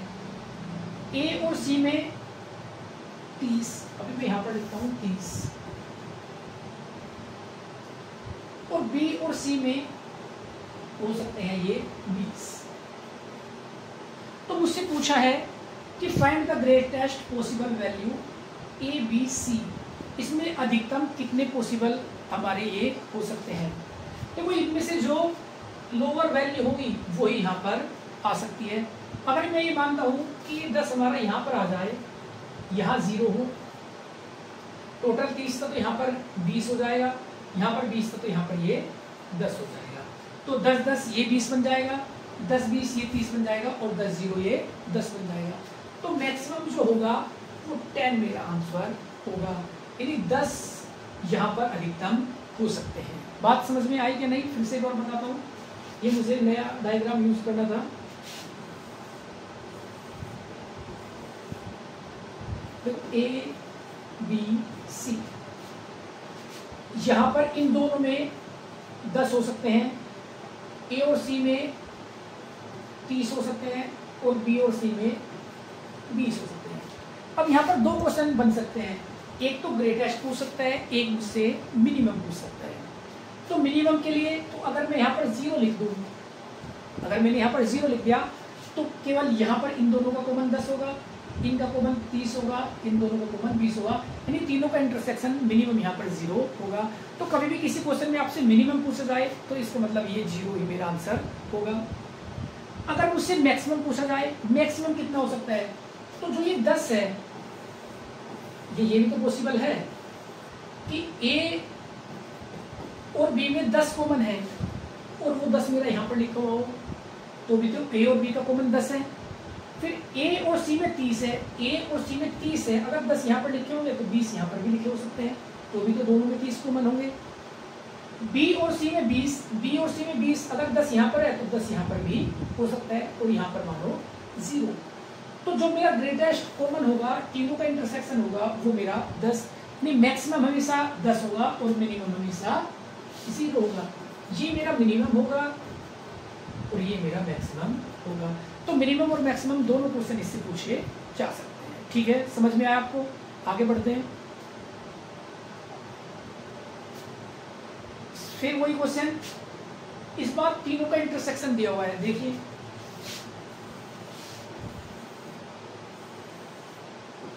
ए बी और सी, तीनों का इंटरसेक्शन 3, तो तीनों का इंटरसेक्शन यहाँ पर होगा 3। ए और बी में 5 कॉमन है, ए और बी में 5 कॉमन, अगर 3 यहाँ पर आ गया तो यहाँ कितने बच रहे होंगे, यहाँ पर 2 होगा। ए और सी में 7, ए और सी में 7 है, यहाँ पर 3 है तो यहाँ पर 4। तो find the minimum value of B और सी, यानी इन दोनों के इसमें मिनिमम पूछा गया। यहाँ पे मिनिमम ही आएगा, मैक्सिमम नहीं पूछा जा सकता। तो ये पूछा कि यहाँ मिनिमम कितने हो सकते हैं, तो यहाँ मिनिमम 0। भाई अगर मैं 0 भरता हूँ तो ये 3 ही इन दोनों का कॉमन आ जाएगा। तो मिनिमम वैल्यू ऑफ, अच्छा मिनिमम वैल्यू ऑफ 0, तो आंसर 3 होगा मेरा। Find the minimum value of N B intersection C, कि अगर यहाँ पर कोई भी कॉमन एलिमेंट नहीं हो तो बी और सी में 3 तो एलिमेंट कॉमन होंगे। तो option number B is correct. देखो यहाँ कंफ्यूजन नहीं रखना कि अगर मैं यहाँ 0 रखता हूँ तो आंसर 0 नहीं है मेरा। अगर मैं यहाँ पर 0 मानता हूँ तो बी और सी का जो इंटरसेक्शन होगा वो 3 + 0 यानी 3 होगा। तो option number B is correct. ठीक है, अच्छा क्वेश्चन है, तो पेपर में ये पीसीटी में आ भी सकता है। आगे बढ़ते हैं। U be the universal set for set A and B such that NA 200, NB 300, and A intersection B 100 or A dash intersection B dash is equal to and U is, यानी मुझसे पूछा गया कि यूनिवर्सल सेट में कितने element होंगे। ठीक है, चेक कर दें। देखो मुझे कहा गया है NA 200, NB 300, इंटरसेक्शन में 100 है। तो यूनियन पता करते हैं। तो एन ए यूनियन बी कितना होगा, वो होगा एन ए फॉर्मूले से एन बी तो minus N A intersection B. N A मेरा 200, 300 माइनस 100, तो 200 300 500 माइनस 100 यानी 400, या एन ए यूनियन बी। अब मुझे एक बात तो रटी हुई है कि N A dash intersection B dash ये 300 है। अभी मैं आपको पढ़ा के आया था डिमोर्गन्स जो क्या था कि अगर ये डैश है तो मैं इसे लिख सकता हूँ एन यूनियन बी का डैश। डिमोर्गन से ही तो मैंने आपको पढ़ाया था कि अगर ए यूनियन बी का डैश मुझे पता करना है तो डैश अगर अलग अलग लगेंगे तो बीच का जो साइन है वो उलट जाता है। तो इसे मैं ये भी लिख सकता हूँ, ये भी मेरा 300 है। या मैं ये भी बात पढ़ के आए थे कि अगर किसी एलिमेंट का कॉम्प्लीमेंट क्या होता है वो u माइनस ए, यही होता है। किसी एलिमेंट का जो कॉम्प्लीमेंट सेट होता है डैश होता है वो u माइनस ए मेरा होता है। तो ये भी इसे लिख देंगे हम u minus A union B, या एन यू जो होगा वो 300 और plus N A union B मेरा कितना आया था 400, 700, यानी जो यूनिवर्सल सेट के जो एलिमेंट्स होंगे वो 700 एलिमेंट्स होंगे। Option number is correct. ठीक है, बेहतरीन क्वेश्चन था। इसमें आपको ये जो बातें लगाई हैं ये इसमें थोड़ी सी आपको ध्यान रखनी होगी कि अगर ये इंटरसेक्शन ये कॉम्प्लीमेंट दिया हुआ तो इसे हम कैसे चेंज कर सकते हैं। तो ज़्यादातर बच्चे इसी फॉर्मूले को लगा के देखेंगे, अगर इससे हो गया तो ठीक, नहीं तो फिर छोड़ के चले जाते हैं। तो आपको ये भी ध्यान रखना है कि इस क्वेश्चन में क्या गिवन है, जो गिवन है उसके अकॉर्डिंग हमें काम करना है। ठीक है, आगे बढ़ते हैं। अच्छे और बढ़िया क्वेश्चन सेट थ्योरी के सभी मैंने इसमें इंक्लूड किए हुए हैं। देखो ये क्वेश्चन ये पीसीटी में आने की बहुत ज़्यादा संभावना इनकी है, पीसीटी में ऐसा क्वेश्चन आ सकता है। देखो ए एक्स वाई होगा और X square Y square is equal to 4, B मेरा एक्स वाई और X square plus Y square is equal to 9। तो ए माइनस बी 5, इसने मुझसे ये पूछा है। अब इसे करने के 2 तरीके हैं, चाहे तो एक्स की वैल्यू भर लीजिए, इसे 4 बनाएगा, और वाई की वैल्यू भर लीजिए।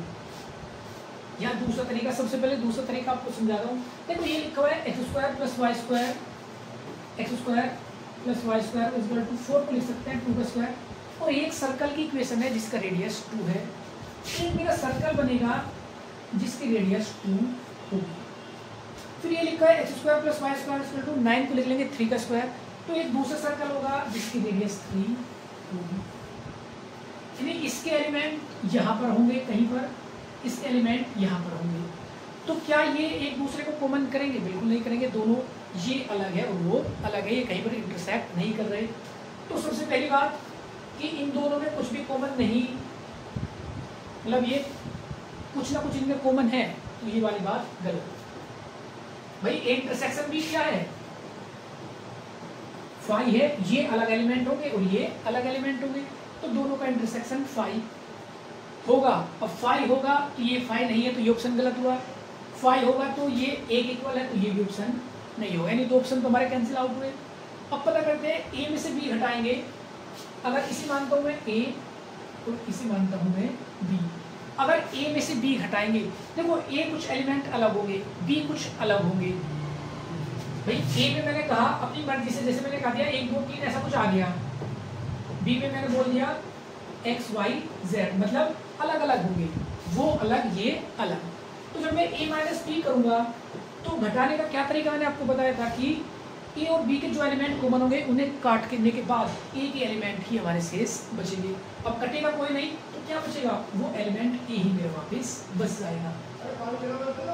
तो a माइनस बी फाई नहीं हो सकता, अब a माइनस बी ए होगा तो b माइनस ए भी बी होगा, option number B is correct. बात समझ में आई आपको कि ए और बी के एलिमेंट, ये एक एलिमेंट सभी अलग होंगे, ये सभी एलिमेंट अलग होंगे, तो अगर मैं ए में से बी घटाऊंगा तो ए ही आएगा, या बी में से ए घटाऊंगा तो वो बी ही आएगा, तो option number B is correct. एक तो इसका तरीका ये और ये इसका आसान तरीका है।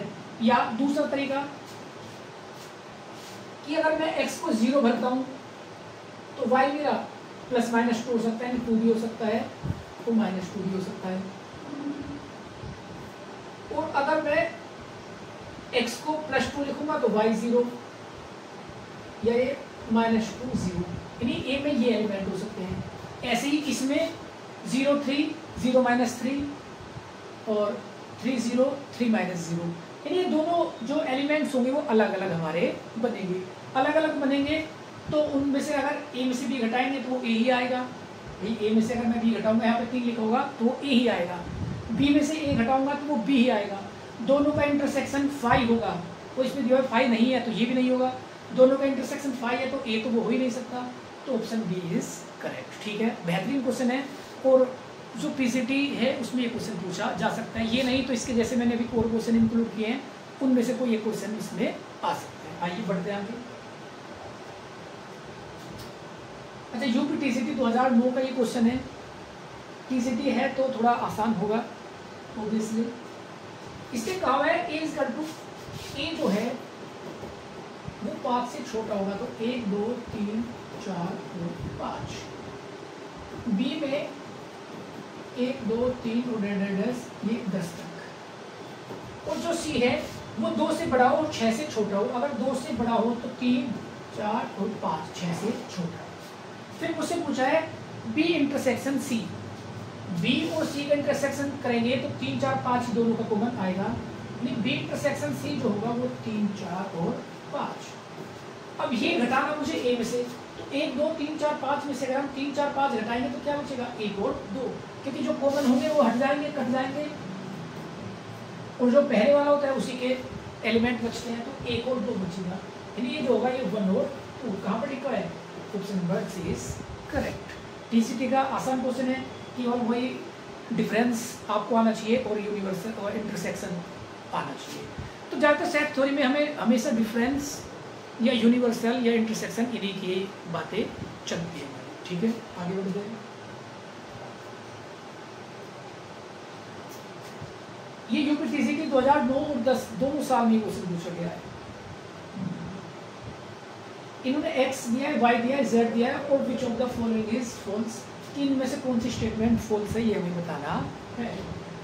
देखो x माइनस वाई, x में से y घटाएंगे तो 3 से 3 कैंसिल, क्या बचेगा 2, 2 फाई के बराबर नहीं है, सही बात है, तो ये तो ठीक है, ये हमारा सही है। y माइनस जेड, 5 से 5 घटेगा तो y माइनस जेड आएगा 3,4, ये भी 5 नहीं है, तो ये भी बात हमारी सही है। फिर z माइनस एक्स, z में से x घटाएंगे तो 2 से 2 कैंसिल आउट, ये बचेगा हमारा 5, ये भी 5 के इक्वल यानी नहीं है, तो ये भी हमारा सी, क्योंकि 5 एलिमेंट है। अब पता करते हैं x माइनस वाई, अगर x माइनस वाई आता है 2 और इसमें से z घटाएंगे, यानी 2 में से z यानी 2 5 घटाएंगे तो 2 से 2 कैंसिल आउट, यहाँ क्या बचा, ये खाली या 5, यानी ये 5 के बराबर होगा, और यहाँ पर दिया हुआ है 5 के बराबर नहीं है, तो ये वाली बात भी हमारी मतलब ये गलत है, ये ऑप्शन नंबर डी ही हमारा सही है। इसमें हमसे पूछा गया कि कौन सी बात हमारी गलत है, तो यही बात हमारी गलत है कि ये 5 के बराबर है, और इसमें दिया हुआ है डज नॉट इक्वल टू 5, तो option number D is correct. ठीक है, आगे बढ़ते हैं। काफ़ी बड़ी क्लास हो गई है, अभी 4-5 क्वेश्चन हो रहे हैं, उन्हें और करते हैं 10-15 मिनट में। इसके बाद सेट थ्योरी के बाद हम रिलेशन और फंक्शन वाला चैप्टर पढ़ेंगे, कल ही उसकी वीडियोस आपको मिल जाएगी। अब आपको लगातार क्लासेस मिलेगी। देखो ये बहुत कॉमन क्वेश्चन है, और यूपी बोर्ड, सीबीएसई बोर्ड सभी बुकों में ये क्वेश्चन आता है। यूपी टीजीटी 2013 में क्वेश्चन पूछा गया था कि सबसेट ऑफ जीरो। देखो इसमें कई बार लोगों को कंफ्यूजन ये होता है, बच्चों को कंफ्यूजन होता है कि ये 5 है, मतलब ये एम्प्टी सेट है, लेकिन ये एम्प्टी सेट नहीं है, ये सिंगलटन सेट है जिसके अंदर एलिमेंट जो है वो 0 है, यानी n बराबर 1 है। तो नंबर ऑफ सबसेट कितने होंगे? जो नंबर ऑफ सबसेट होंगे वो 2 की पावर n यानी 2 की पावर 1 होंगे। कौन कौन होंगे? एक तो 5 और एक वो, ये मेरा आंसर होगा। कहाँ पर लिखा हुआ है ऐसा? 5 और 0 B, option number B is correct. देखो कितना आसान क्वेश्चन है, केवल सबसेट पर ही पूछा गया है। सबसेट, प्रॉपर सेट और पावर सेट, इन तीनों का डिफरेंस आपको पता होना चाहिए, इन पर जरूर एक क्वेश्चन पूछा जाता है। ठीक है, आगे बढ़ते हैं। यूपी टीजीटी 2003 का क्वेश्चन है कि two finite set having m and n elements. ठीक है, दो सेट है, एक में m एलिमेंट है, एक में n एलिमेंट है। The total number of subset of the first set is 56 more than total number of second subset. अच्छा, इसने बताया कि अगर पहले सबसेट के एलिमेंट पहले में है m और दूसरे में कितने सबसेट होंगे n, उनका जो अंतर है वो कितना है? वो 56 है। तो मुझसे पूछा then the value of m and n, m और n की वैल्यू मुझसे पूछी है।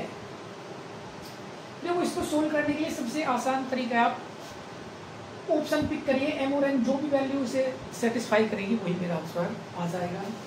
जैसे अगर मैं 7 6 लिखता हूँ तो 2 की पावर 7 होगा, 2 4 8 16 32 64 128, और एक कम करेंगे 6 तो 56 64 और 128 64 बचेगा, ये नहीं है। 6 भरेंगे 3 भरेंगे, ये नहीं है। 5 1 देखते हैं, 2 की पावर 5 2 4 8 16 32, ये भी नहीं है। 2 की पावर 6 देखते हैं, 2 की पावर 6 यही हो जाएगा शायद, 2 की पावर 6 और 2 की पावर 3, तो ये जाएगा 2 4 8 16 32 64 माइनस 8 यानी 56, यानी कि जो m होगा वो मेरा 6 होगा और जो n होगा वो मेरा 3 होगा। इन क्वेश्चन को सोल्व करने के अगर सोल्व करेंगे तो सबसे पहले दोनों जगह से 2 की पावर m कॉमन लेंगे, फिर वो m माइनस n आएगा डिवाइड में, फिर वहाँ उसे 2 की पावर लिखेंगे। तो ये सोल्व करना थोड़ा सा कठिन हो जाएगा। इससे अच्छा है कि मैं अपने ऑप्शन पिक करूँ और इसमें डायरेक्ट भर दूँ, यही इसका सबसे आसान तरीका है। ठीक है, आगे चलते हैं। देखो एक और बेहतरीन क्वेश्चन जो टीजीटी में आ सकता है, आने वाले एग्जाम में ये पूछा जा सकता है कि मुझसे पूछा गया है कि जो ए है वो x को वाई सेट होगा तो y इक्वल टू e की पावर x, और b होगा y इक्वल टू e की पावर माइनस x। देन देखो ए जो होगा, देखो अगर मैं x भरता हूँ 0 तो e की पावर 0 1 तो y बनेगा मेरा 1। अगर मैं x भरता हूँ 1 तो ये e की पावर 1 e तो y बन जाएगा मेरा e। अगर मैं x लिखता हूँ 2 तो ये बन जाएगा e स्क्वायर। ऐसे 3 लिखूंगा आगे तक ये चला जाएगा। अब b देखिए, अगर मैं x लिखता हूँ 0 तो ये लिखा हुआ है y इक्वल टू e की पावर माइनस x, या इसे लिख सकते हैं 1 अपॉन e की पावर x। तो जब मैं इसे 0 लिखूंगा तो ये 1, तो ये भी 1, ये नहीं बन जाएगा 1। अगर मैं 1 लिखूंगा तो ये बन जाएगा 1 अपॉन ई। अगर मैं 2 लिखूंगा तो 1 अपॉन ई का स्क्वायर ग्रेटर डैश, यानी ए मेरा ये बना और बी मेरा ये बना। अब A intersection B is equal to 5। क्या इन दोनों का इंटरसेक्शन 5 है? बिल्कुल नहीं है भाई। ए इंटरसेक्शन बी मेरा लिखा हुआ है 0 1, ठीक है। तो ये 5 तो नहीं है, तो पहला ऑप्शन गलत, ये 5 नहीं है, यही मेरा ऑप्शन सही होगा। Option number B is correct, ठीक है। नेक्स्ट क्वेश्चन देखते हैं।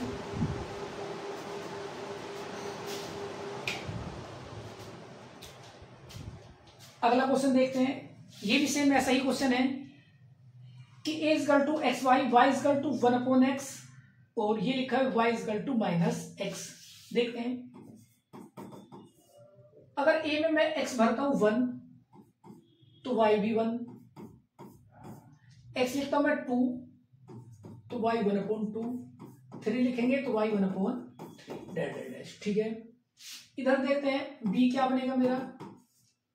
अगर मैं x लिखूंगा 1 तो y आएगा -1 क्योंकि -x लिखा हुआ है। अगर मैं x लिखूंगा 2 तो y आएगा -2। अगर 3 लिखेंगे तो -3 डैश आगे तक बढ़ जाएगा। तो a इंटरसेक्शन b, क्या इनमें कोई कॉमन है? बिल्कुल नहीं है। a इंटरसेक्शन b हमारा 5 है, इसमें कोई भी कॉमन नहीं है। तो देखो a भी नहीं है, b भी नहीं है, a इंटरसेक्शन b ये दिया हुआ है, तो a इंटरसेक्शन b जो होगा वो 5 होगा। अगर मैं इन दोनों का यूनियन करूंगा, अगर ऑप्शन नंबर, वैसे तो आंसर सी हमें मिल गया है, लेकिन अगर ऑप्शन नंबर डी भी देखते हैं तो अगर a यूनियन b करेंगे तो यूनियन का मतलब क्या होता है? दोनों के कंबाइन एलिमेंट। तो a तो सारा आएगा, b भी सारा आएगा, तो ये अकेला a भी नहीं होगा, तो ये भी हमारा आंसर नहीं है। तो option number C is correct कि a इंटरसेक्शन b जो होगा वो मेरा 5 होगा। देखो क्वेश्चन ये आसान है, केवल सोचने की बात है कि आप क्वेश्चन को देख के कैसे से सोच पा रहे हो। अगर आप इसे एक बार कर चुके होंगे तो इस क्वेश्चन को पेपर में आसानी से सोल्व कर पाएंगे, नहीं तो आप इस क्वेश्चन को देखेंगे और कठिन समझ के इसे आप छोड़ देंगे। आगे बढ़ते हैं, एक दो क्वेश्चन और मैंने ऐसा इंक्लूड किया हुआ है। एक क्वेश्चन और ये है कि a is equal to x Y और y square is equal to x और y is equal to mod x। तो ये दिया हुआ है, पहला a देखता हूं मैं। देखो अगर मैं x भरता हूं 0, अगर x 0 भरेंगे तो y square is equal to 0, तो y भी 0 होगा। अगर मैं x भरता हूं 1 तो y भी मेरा 1 होगा। x को 1 भरने पर y मेरा नेगेटिव भी आ जाएगा। अगर x भरूंगा मैं 4, क्योंकि 2 भरने पर तो स्क्वायर रूट आएगा, 4 भरेंगे तो ये 2 और -2 दोनों हो सकते हैं, ठीक है, इतना ही रखते हैं। अब b की बात करेंगे, अगर x 0 भरेंगे तो y भी 0 होगा। अगर x 1 होगा तो y भी 1 होगा,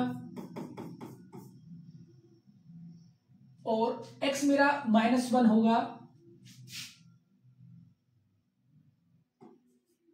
तो y 1 होगा, ठीक है। डैश देखते हैं। अब मुझसे पूछा गया कि इन दोनों का इंटरसेक्शन, देखो सभी में इंटरसेक्शन की बात हो रही है। अगर मैं इन दोनों का इंटरसेक्शन करता हूं तो कौन कौन इंटरसेक्शन आ रहा है? तो 0 0, एक 1 1, और ये 1 -1 है और ये -1 1 है, तो केवल 2 एलिमेंट हमारे कॉमन आ रहे हैं। इसका मतलब इंटरसेक्शन बी 5 नहीं है। इंटरसेक्शन बी कंटेन्स 1 एलिमेंट, बिल्कुल नहीं, ये भी नहीं है। इंटरसेक्शन बी कंटेन्स 2 एलिमेंट, बिल्कुल सही है। ये 3 एलिमेंट, ये भी नहीं। तो केवल 2 एलिमेंट्स ही हमारे इसमें कंटेन करेंगे। तो ए इंटरसेक्शन बी जो होगा वो कंटेन्स 2 एलिमेंट। ये इसे आप ऐसे भी देख सकते हैं, ये लिखा है y square is equal to x, तो यह एक पैराबोला है जो पॉजिटिव x एक्स की तरफ इसका फेस खुला होगा। ये एक लाइन दी हुई है y is equal to mod x। Mod x क्या होगा? ये लाइन ऐसे खींची हुई होगी। तो कितने इसके इंटरसेक्ट पॉइंट आए? एक पॉइंट ये होगा और दूसरा पॉइंट ये होगा। तो A intersection B contains 2 elements, ठीक है। आगे बढ़ते हैं, नेक्स्ट क्वेश्चन देखते हैं। अच्छा, तो ये हमारी आज की जो क्लास है वो कंप्लीट हो गई है। इसमें मैंने टीजीटी पीजीटी के आए हुए लगभग सभी क्वेश्चनों को इंक्लूड किया हुआ है, और इसमें ऐसे क्वेश्चन भी इंक्लूड किए गए हैं जो टीसीटी और पीसीटी की आने वाली परीक्षाएं में पूछे जा सकते हैं। तो आज की क्लास समाप्त करते हैं। नेक्स्ट क्लास में रिलेशन और फंक्शन दोनों अलग अलग क्लासेस अपलोड करूंगा। टीसीटी का जो पेपर है वो अब जुलाई में पहुंच गया है, तो मुझे भी अब काफ़ी समय मिल जाएगा। अपने लगभग 2 महीने में क्लासेस नहीं डाल पाया क्योंकि एक मेजर एक्सीडेंट में मेरा कंधा जो था राइट शोल्डर वो थोड़ा सा डैमेज हो गया था, तो मैं लिखने की स्थिति में नहीं था। लेकिन अब मेरा जो शोल्डर है वो ठीक है, मेरा कंधा ठीक है, और अब मैं क्लासेस जो होंगी वो लगातार डालता रहूँगा। तो टीसीटी और पीसीटी की अच्छी तैयारी के लिए आप कर्मशाला एकेडमी के साथ जुड़ सकते हैं। इस पर सभी क्लासेस आपको लगातार मिलती रहेंगी और कुछ दिन में हम लाइव भी आना शुरू करेंगे। मिलते हैं अगली क्लास में।